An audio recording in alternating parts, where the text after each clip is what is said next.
Va alaykum assalom. Rahmat. Ilohim aytganingiz. Biz boshqa xabar degan salonga borgan edik.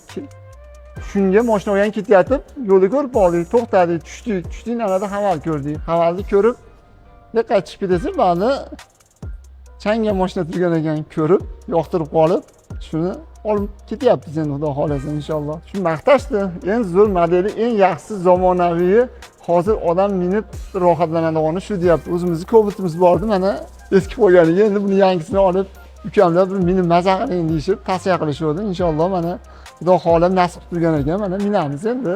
Haydab ko'rdik. Juda xizmatlar ham a'lo, mana bolalar chiroyli xizmat qilib, choylarni berib, keling kutib olishdi inshaalloh. Juda zo'r, o'ta zo'r.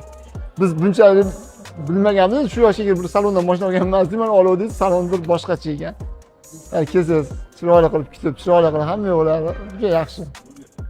Hurmat qilishni boshlaymiz inshaalloh. Zo'r. Ilohim hammaga nasib qilsin, mashina yaxshi, yangi mashinalar olib minishsin. Albatta olinglar, mininglar, maza qilinglar. Bunaqa mashina eng hozir zamonamizning eng nimasi mos mashinalar shu ekan. Minib ko'rdik inshaalloh. Alloh rozi bo'lsin. Sog' bo'linglar. Ilohim hammalaringga nasib qilib, maza qilib olib minib yaxshi kunlarda ishlatinglar. Alloh rozi bo'lsin. Ilohim sizlarga ham omadlarni berishlaring rivojini berib, o'zidan begona qilmasin. Rahmat qilsin.